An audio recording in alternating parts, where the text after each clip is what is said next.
Hello friend, जय श्री राम। मैं आपके आर के फिटनेस राकेश। आज की जो मेरी ब्लॉग है वो बड़ा इंटरेस्टिंग बनने वाली है। जो मेरे खास करके जो मेरे छोटे छोटे भाई बिगनर जो आते हैं जिम में, उनके लिए खास मैं आज मैं जो मेरी टॉपिक वो मैं बनाने जा रहा हूँ। जो कि लड़के, मैंने फोकस किया, जो लड़के आते हैं ना 2 से 3 दिन जिम में आते हैं, आने बाद वो क्या कहते हैं कि भैया हमें कोई सप्लीमेंट बता दो जिससे हमारी बॉडी बन जाएगी। मेन फोकस जो होता है कि उनकी जो है कि उन्हें ना प्रॉपर तरीके से एक्सरसाइज करना नहीं आता, वो सही तरीके से एक्सरसाइज कर नहीं पाते हैं। उनकी फोकस रहता है कि हमें सप्लीमेंट दे दो, कोई सप्लीमेंट खाए हमारी बॉडी बन जाए। एक दूसरे को देख के मोटिवेशन हो जाते हैं। मेरे हिसाब से जो है कि जो बंदा कोई भी आता है उन्हें वहाँ 1 से 2 महीने कम से कम नेचुरल डाइट में नेचुरल प्रोटीन इंटेक करके अपनी एक्सरसाइज करे। पहले सही से मसल को अच्छे से फील करे, अगर मच्छर को पंप करे, उसके बाद एक्सरसाइज करे तो मेरे हिसाब से बेटर रहेगा। ये है कि मेरा जो गुरु है, मैं उनसे आज पूछूंगा कि भैया ऐसे ऐसे बात है, ये है, आप बताइए इसकी सही सलामत क्या होता है। मैं आपसे मिलवाऊंगा उनसे, वो आप बताएंगे। अब मैं यही बोलूँगा कि मेरी वीडियो में आखिर तक बने रहिए, देखते रहिए, आपको प्रॉपर जो बात है आपको पता ही चले। सर, मैं आपसे पूछने चाह रहा हूँ कि जो हमारे जो नए नए लड़के जिम में आते हैं, बिगिनर होते हैं, उनकी क्या होता है कि 2 से 3 दिन जिम में एंट्री नहीं करते हैं, वो प्रोटीन पूछते हैं कि मैं प्रोटीन कौन सा लूँ, कौन सा गेनर लूँ। ऑलमोस्ट उनकी फोकस रहता है जो है कि ज़्यादातर सप्लीमेंट के ऊपर फोकस करता है। मैं ये चाहता हूँ कि नए लड़के आते हैं, बिगिनर होते हैं, टीनेज के होते हैं, इनसे सोचता हूँ कि नेचुरल डाइट से कुछ दिन वो एक्सरसाइज कर सके, उसके बाद उनकी प्रोटीन लेना सही हो सकता है। राकेश, तुमने क्वेश्चन एकदम सही पूछा है। आजकल सबको बहुत जल्दी फास्ट रिजल्ट चाहिए। जिम में आते ही सब लोग बोलते हैं कि मैं जल्दी जल्दी उस बॉडी बना लूँ, क्योंकि होता क्या है कि उनके जो अदर फ्रेंड्स होते हैं उनकी बॉडी में अच्छे रिजल्ट आते हैं, उनको देख के आपस में आता है कि हाँ मोटिवेट होते हैं। तो मेरी इसमें एडवाइस ये है यार, एज अ प्रोफेशनल ट्रेनर, कि ये डिपेंड करता है हमारी, अगर कोई बंदा बिल्कुल, कोई लड़का आपके पास बिल्कुल बिगनर स्टेज से आया हुआ है और वो उसकी ट्रेनिंग बहुत अच्छी नहीं है अभी, क्योंकि शुरू में क्या होता है, हमारे कॉन्ट्रैक्शन नहीं होते तो मसल को उतनी हिट पे ले ही नहीं पाते जितना कि उसमें टिश्यू उसका ब्रेक हो सके। तो स्टार्टिंग में फ्रॉम माय साइड उसको हम ये बोल सकते हैं कि क्योंकि जितनी वो ट्रेनिंग करेगा उतना उसको नीड होगी प्रोटीन्स की या न्यूट्रिशंस की।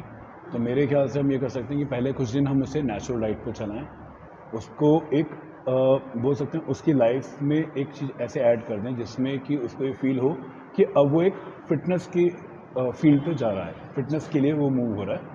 तो उसकी नेचुरल डाइट पहले से ही होनी चाहिए। अगर वो वेजिटेरियन है तो वो वेजिटेरियन सोर्सेज देखे प्रोटीन के अपने और अच्छे विटामिन के, मिनरल्स के। और अगर वो नॉन वेजिटेरियन है तो ज़्यादा बेस्ट है, क्योंकि उसके पास सोर्सेज ज़्यादा होंगे प्रोटीन के। तो पहले उन्हें नेचुरल डाइट पे उनकी बॉडी वेट के अकॉर्डिंग, अगर वो बिगनर है तो उसको 1 से मल्टीप्लाई करेंगे उसके बॉडी वेट को। हाँ, तो उनको ये समझाना पड़ेगा हमें कि जल्दी बनाने में बॉडी रिस्क नहीं लेना है कि सप्लीमेंटेशन पे पहले आ जाए। इससे बेटर ये है कि वो अपने बॉडी वेट को 1 से मल्टीप्लाई करें, जो कि बिगनिंग स्टेज के लिए इनफ है, और अच्छी ट्रेनिंग करें। 1 से मल्टीप्लाई करके जितना भी आता है उतने ग्राम प्रोटीन उनको पर डे इंटेक करना है। ये 24 आवर्स में, ये ऐसा नहीं है कि आफ्टर वर्कआउट में या फिर 2 घंटे बाद 1 घंटे बाद, ऐसे नहीं। 24 घंटे में हम कितना वर्कआउट में करा हमने और हम कितना प्रोटीन इंटेक कर रहे हैं, हमें ये देखना है, ठीक है, उसकी कैलकुलेशन करनी है।